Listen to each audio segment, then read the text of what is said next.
As of this recording, it is December 31st, New Year's Eve. The 2024 was interesting. Right at the beginning, springtime, right as I was about to get into the groove of aligning myself at work, July comes and I was unemployed. This was a gift in disguise because while I was unemployed, I was struggling and trying to find a direction for myself. Um, I knew that I didn't want to stay in user experience. Being a user experience architect was great, and I still can do that right now. But I felt like something was missing. The pay is great, it's fantastic, but I felt like I was missing the part of me that felt like I can endorse my appreciation and emphasis of systems thinking on a broader level.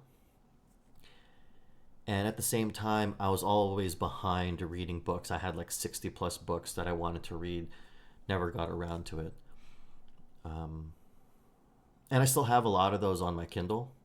That'll always be there because as long as the Amazon ecosystem exists, then I'll still have those books. But that will be for another time. I think right now I need to draw it back to myself. Now, I am working on a few different business opportunities right now. Some are contract gigs, um, and one of them is my own thing. And hopefully, I'll be able to unveil that sooner than later. It's something that I hinted at last year. It didn't happen because I was in the middle of a job. I had other priorities. I just wanted to have fun, appreciate the money that I had. Honestly, I didn't have any savings. So, right now, I'm just running on a system of forgiveness, being able to defer even my mortgage payments. But yeah, still looking for something. But in the meantime, I need to build something. And while that's happening, I decided to actually read books. So for this video, I'm going to go over all the books, physical books, that I plan on reading as a relationship to myself. That I'll finish these books and then we'll see where I'm at alongside me building my own business. And first book was a gift from one of my dear friends. She's like a sister to me. Even though she's really busy, such a generous talent. She's in tech as much as the entertainment space. She gave me this book as an entourage gift for her wedding. This is Heed Your Call.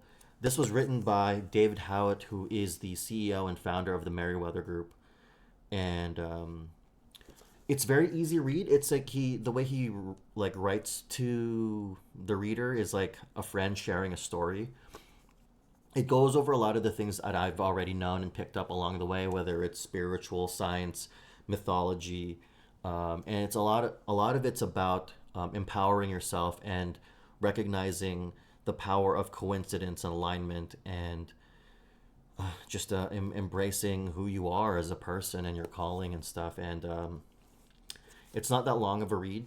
I This is only like, what is it, 182 actual pages and a whole bunch of notes after.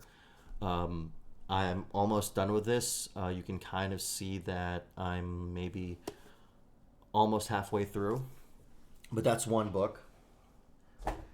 There's a stack, so let's go through them as fast as I can. The Good Bus. This is something that I picked up from as a recommendation from one of the entrepreneurs off of Instagram, popular guy who interviews a lot of entrepreneurs from Austin, Texas, and he interviews people all over the world. One of the entrepreneurs recommended this, so basically hiring the right person on your team, and I'll be reading that. It's not that long. This is like it's like a 66-page book. I mean, anyone can make a book for yourself, but it's always good to have something. This is something that I only learned about a few months ago. This is Closing the Loop. It's systems thinking for designers. So this is a treasure. I'm glad that Cheryl Kababa, she wrote this. She's even done interviews with a whole bunch of people. One of them is Sarah Tajima, and just the importance of systems thinking and how it can be incorporated for you as a designer, UX experience, whatever. Um, I need to go through this. There's like, it's not just a bunch of text. There's like a lot of diagrams in it, which is a big thing in systems thinking. It's not all about like explaining stuff. There's a lot of diagram work that happens in systems thinking. So this is like my Bible for systems thinking as a designer. Principles by Ray Dalio. I've already read a good chunk of this. If you already have principles, it's a good affirmation of what should be important to you in establishing what your foundation is. Ray Dalio is a successful entrepreneur, an investor. Like if it's such a long read for you, it's fun to just kind of sift through it because he has large, bold, like sections where the title is, and it was just formatted really well. Whether he intentionally designed it or the editor designed it this way, it's not that bad of a read. It is a little long. It's like 500 plus pages, but still worthwhile to have in your collection if you're into physical books. I just got this recently from Cody Sanchez. She's big in the influencer, entrepreneur, investor space, but this particular book is about buying businesses that already exist, like old antiquated ones, and it shows you a bit of the process of getting the money, the finances, and approaching businesses and how you would acquire them. Because her position is that acquiring older businesses is the surefire way of moving things forward. And I agree with that philosophy of acquisition of the old to make them new and making money from it by upgrading a lot of their systems and visibility. Haven't read it yet, but I know a little bit about what Cody advertises. So it's worth looking to. This is probably going to be one of the later ones I'm going to read because I'm not in this space.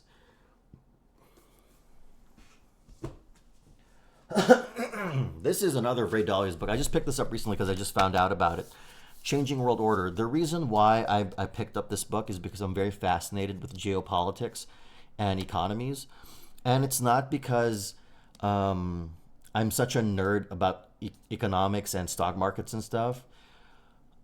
If you ever seen any of my old videos, you may get the hint that a lot of the type of games I enjoy are base building, city building, and civilization management, whether it's Stellaris, Planet Zoo, Jurassic World Dominion, or was it Evolution, where you're managing dinosaurs in a theme park. Or even things like farm simulators, right? It's anything that's about building and growing and involving yourself in the ecosystem. I enjoy that. So this is kind of like a kind of learning on how to be aware and involve myself on a real global thing. So I need to read this at some point. You'll see one of the books later is very similar in terms of theme of looking at geopolitics. Apologies, I think I might be getting sick, but we'll see. This is a fascinating topic for me. Brown skin, white minds. The reason why I'm fascinated by this book is because of Filipino American post-colonial psychology. The Philippines historically has had a lot of issues with regards to having its own identity outside of the colonial influence, whether it's American or Spanish, because the Spanish ruled the Philippines for a few hundred years. Americans were really good at influencing and brainwashing the modern day Filipino. And so I had to look at, especially amongst my Filipino American friends, like, why did we abandon a lot of our culture? Now, there is a lot of pushback from the mainland Filipinos with regards to why Americans are so obsessed with post-colonial or pre-colonial stuff when they're perfectly happy being in their culture as a mainlander. But I'm all about restoring the pre-colonial culture as a way to understand what we have been missing and moving forward together, whether you're a part of the Filipinos that are okay with Spanish or American influences, or you're a part of the movement like myself that are part of the pre-colonial culture or external Filipino culture. What I mean by external, I mean Filipinos that are outside of the mainland North Philippines culture that's spread around the world. Because there's Southern Philippines, which is largely underappreciated, and that's a part of the kind of pre-colonial culture, because the Southern Philippines had a heavy resistance against the Spanish and even the Americans, and they've been able to retain a lot of their their culture itself. So this is an important book to me. I need to read this for my own understanding, my own empathy for Filipino Americans, and I'm glad that this book exists. So looking forward to reading this. Okay, so this book I've given a lot of flack. So this is Napoleon Hill's Think and Grow Rich. The reason why I don't like this book is not because a lot of the wisdom in here is bad. It's because of where this book gets endorsed. Now, if you look into Napoleon Hill, he doesn't have a great track record. If you look into his history, he's been noted as a con man, confidence man. There's a number of his stories that are very controversial because a lot of people believe it doesn't exist. Like, he didn't meet a lot of the popular people he mentions. However, millions of people took inspiration from this. Even the notion of a mastermind bears some influence from this book. So a mastermind group is a number of business folk and other interested parties that come together to develop themselves. And I'm on the fence about that movement. I'll still participate in them every once in a while, but there's a big difference between synthetically manufacturing an interest group versus genuinely having friends who want to achieve similar things alongside each other. And that's the type of mastermind that I endorse, not the one that you intentionally forge people like a moth to a flame. I'm going to read this anyway because I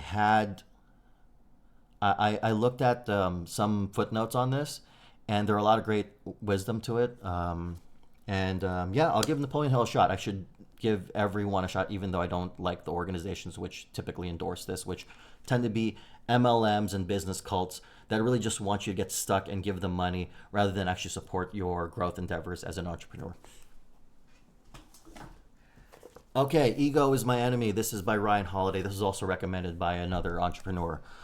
This is really about getting out of your own way. So I'm going to read this. I don't know much about him. I think he's a type of philosopher, a modern day philosopher. He's read several books. People appreciate it. I'll give this a shot. This is a book I got at a seminar. This is YouTube Secrets. This is by Sean Cannell and Benji Travis. They have a YouTube channel, Think Media. And they're really big on endorsing YouTube as a platform for making money and developing businesses. I agree with them. I've been doing YouTube for a while, but not successfully. It's just here to log a lot of my thoughts. So it's worth looking into, but I already know a lot of the things in here. And even at the seminar, it was like preaching to the choir. So it's good to have. It's good for intro people to YouTube. Oof, this one. Okay, I know this is a hot topic for a lot of people.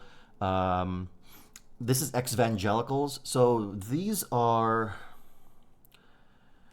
is a book regarding people who have left the evangelical church. Now, we have to put a caveat here, or at least an emphasis, that American Christianity is very different from other Christianity across the world. The way American Christianity is handled here in the U.S. is very specific. It's very major on the advertising. It's major on the media. It's major on culture in a way where it's very American, very... my belief in America is that it's really good at one major thing, and that's advertising. It's been good at it for decades, if not hundreds of years. So it's something I'm curious about. I'm very concerned about cultural accountability amongst the churches. It's not too different than if you looked into the Bible and looked at how Paul of Tarsus, or Saul of Tarsus, the Apostle Paul, was very concerned about the way churches were run, which is what a lot of the latter books of the New Testament were. It's very similar to what's happening now. There's a lot of concern about the way religious culture conducts itself and its accountability models, and we see a growing rebuttal to that through books like this. People who are formerly religious or evangelicals. Oh, sorry. I probably should be drinking water, but I'm not. This is one of Simon Sinek's books. I wanted this one because it's very picture book-esque.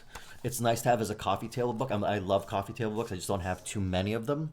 This is about the value of teamwork versus doing things yourself. I would love to make one of these in the future as well, aside from the children's book that I'm working on right now.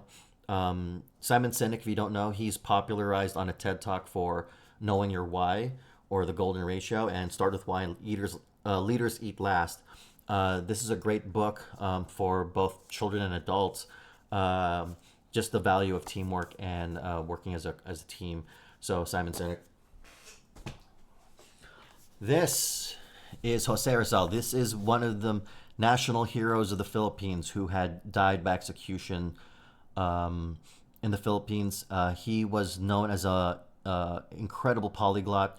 Is it polyglot? Yeah, someone who knows multiple languages. He's knew Russian, French, English, Spanish, Tagalog, Filipino, and this was his book. Now I noticed that books, the philosophers of this time, they logged a lot of their thoughts through novels, like Tolstoy, like the Russian authors.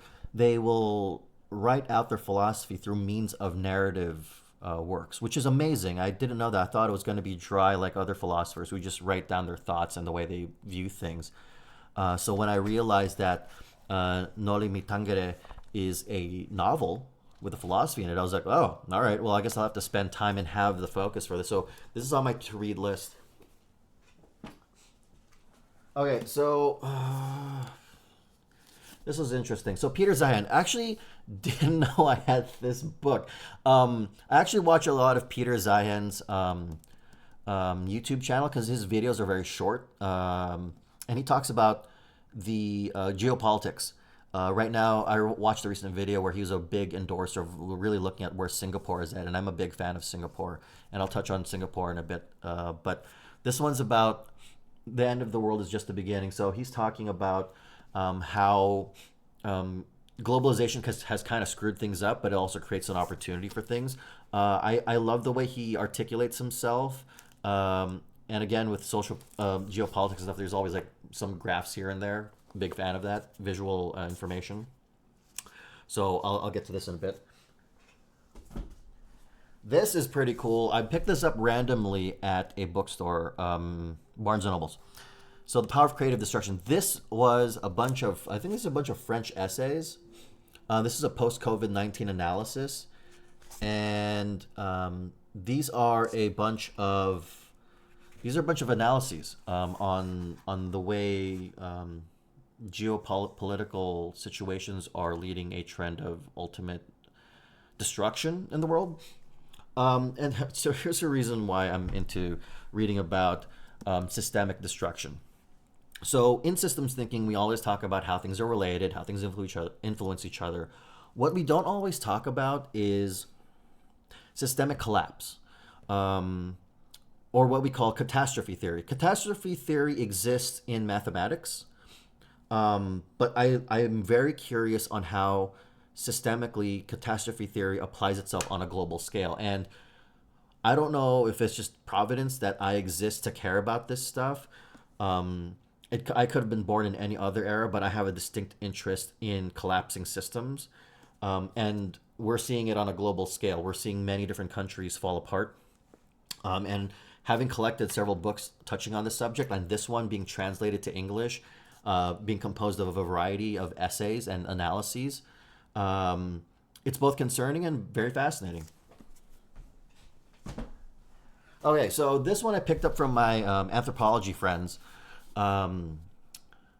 Sex at Dawn: How We Mate, Why We Stray, and What It Means for Modern Relationships. I need to learn about this type of stuff because, hey, at this point, dating has been, it's all been okay. I've had a number of dates. I have other friends who've had a rough time. Um, but I'm always a big proponent of sexual health, sexual education, and I'm very sex positive. And so learning about things from an anthropological perspective helps me improve not just as a partner, but as an educated individual that cares about humanity and the way it behaves in society. So I need to read this. I bought this. This is the Systems Thinking Playbook. No, yes. This is a collection of activities to teach systems thinking. It has a lot of diagrams, not just of how systems thinking works, but also things that you can do to show how systems thinking work. Because systems thinking is dry as hell when it's just explained to you. Even when I do videos on this stuff, it's just fucking boring. But if you get to do activities that help emphasize those concepts, I feel like it would stick more. Very much like when I was learning systems thinking, the intro level, we did an activity of sustainability through using pennies. Everyone gets a shared amount, and then every round, no one would know how much each other wants, but they would ask for certain things. And the point of that one was to show how people without communication over time will destroy an ecosystem if there is no means of preservation, if there's no means of sustainability. And we've seen that in the past. People who overfish. That's why early 1900s, East Coast had and I think the South had very strict rules on how much you should be fishing at any given point. And it's because they're trying to preserve the population. Other places that don't have these type of science forward regulations are overfishing and destroying ecosystems in the ocean. So sustainability is important. The systems thinking view of life. So this one is more about like all of this, like they've got like spirituality, science, statistics in here, and how systems thinking is applied in various aspects of life. So I don't know too much about this book, but it's really thick. This is about, well, no, it's like 400 something pages. So this one, written by one of the Filipino historians I follow, Kirby Aurelio. Aurelio? Anyways, Black Lives and Brown Freedom. I don't feel enough Filipino Americans, maybe even Filipinos, I don't know if they know how intrinsically tied black people are with who we are as Filipinos. And when I learned that there were black Americans who sided with the Filipinos during the Filipino-American War, it really sparked me to learn more about the relationship between black Americans and Filipino people. And that eventually led to me wanting to pick this up, not just to support Kirby, but also to really enrich myself as a Filipino American to really bridge the gaps. I mean, it's not just about black folks loving Jollibee chicken, right? It's not just the fact that Filipinos love hip hop. There is something more fundamental to that, and I want to learn about it more through historical records. So this is what this is for. The system work at systems work of social change. So this is more of a systems thinking as applied to social movements, activism and stuff. I don't know much about this just yet, so I'm leaving this on my to read list. I don't know what this is, so I picked it up. I forgot why. This is existential kink, unmask your shadow, embrace your power. So I'm assuming this is a sexual empowerment thing. Yeah, yeah, it's talking about shame and sexuality. Um, yeah, figure it might be a fun read. Help me learn more about society, sexuality, kinks, I guess. I don't know a number of people who are recovering from levels of trauma know about Bell Hooks. So I have one of Bell Hooks' books, all about love, and a friend recommended to me who has been a who has participated in Bell Hooks' program, attended her seminars. So this is something that I'm going to read as a part of the trauma education and knowing how to better empathize and support people who are going through these challenges. And last book, oh no, there's one more book after this. So this one's from Patrick Bet David. He's a successful entrepreneur, but I don't know if it's 100% positive how people have an outlook on him. But it's still worth looking at. This is your 5 next moves, master the art of business strategy. I'm gonna read it just for the sake of business strategy, regardless of how good or bad Patrick Bet David is as a person. I don't know. I think he's fine, as far as I know. So yeah, I got one of his books. Um, Looking forward to learning whatever I can from his perspective. And lastly, oh yeah, I still have "You Are Not a Gadget" by Jaron Lanier. I haven't read that fully yet. It's just "You Are Not a Gadget" by Jaron Lanier is such a thick book full of insight on technology and AI. Um, I'll read that later at some point. But this book doesn't get printed anymore. This doesn't actually. When I picked this up from Amazon, um, it was used. Like it was given to me used. I think because the cover is kind of worn down. Um, this is, if for those that don't know, Lee Kuan Yew is the former prime minister of Singapore. A lot of people talk about how 200 years ago Singapore used to be a fishing village, but over the last 50 or the last 60, 70 years in total, Lee Kuan Yew transformed Singapore into one of the biggest, most successful cities in the world. Um, and it constantly is growing. The Southeast Asia has not been involved in any wars and had the ability to flourish. So, the reason why I wanted to learn more about Lee Kuan Yew is I came across a YouTube video on um, Lee Kuan Yew's um, talking at a summit, a business summit in the Philippines. I think it was in the 80s or 70s, maybe early 90s. I think it was in the 70s, maybe, I don't know. But he was talking about how the Philippines had the potential to be just as successful as Singapore. And he thought it did. And it still does. He still believed that. But what was interesting is that Marcos Sr., the father of the current president of the Philippines, um, he enacted martial law to mimic Lee Kuan Yew's strategy in Singapore. Because Lee Kuan Yew enacted martial law first, but he did that so that he could gut the system in Singapore and clean it up. He developed various different departments, one of which was an anti corruption department. And they cleared out the corruption in Singapore.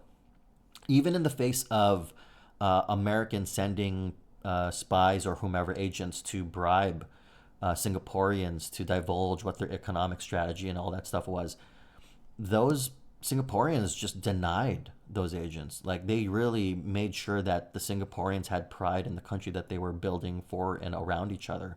And Lee Kuan Yew inspired that. So many Singaporeans are very proud of Lee Kuan Yew and the country that they built together. Even foreigners who had moved to Singapore do not regret that move. That just the quality of life is so astounding. I know for myself that the end game for me is that I would love to spend the last number of my life in Singapore, in a place where I truly believe countries should be. And I remember growing up when I was a devout Christian, that there was this big emphasis on a philosopher king to rule over a people. And Lee Kuan Yew is one of those people. He's written several books. This one is talking about the Singaporean story from 1965 to 2000s. And this book is thick. This is a very, like, this may rival The Stand, Stephen King's The Stand, but I think The Stand is bigger. This goes up to around about 690 pages. But that was one of my last book acquisitions. Lee Kuan Yew is a fantastic individual. If you ever look up YouTube and listen to a lot of what he says, there are parts of it that you could easily feel other countries should be more like. But yeah, I'm a big fan of Lee Kuan Yew. Over the last several months that I've been rapidly learning about him. So I'm glad that I was able to acquire one of his books. And the fact that it doesn't get produced anymore is very fascinating to me. So that should be it. That is my book journey for the next year or so. But I'm dedicated to getting through all of those and writing journals and records on them. I don't know if I'm ever going to really put a lot of work in my main channel the same way, just because I'm truly trying to stabilize financially and build my business. So these vlogs are going to keep going, but I don't know about the main channel. So with that said, Happy New Year to everybody. For all the trials and challenges that we've experienced in 2024, 2025 is the new start. It's where we can commit forward to doing something different, something new, something bigger, something grander. And I hope everyone is as successful as I endeavor to be. My vision board is still the same. I still seek to continuously build a team, reach out to the world, improve it as much as I can in the ways that my intellect knows how to, and have the courage and support of all friends and family. So thank you for all the kind wishes that you've given me throughout the entire 2024. Thank you for all the phone calls, the text messages, the emails, everything. Thank you for everyone for being my support. Every one of you makes me feel the light in times where I just didn't feel like I wanted to keep doing stuff. I'm not suicidal. I'm just saying that motivation at any given point can be a challenge. So thank you. And I'll see you guys in the next vlog. So Happy New Year.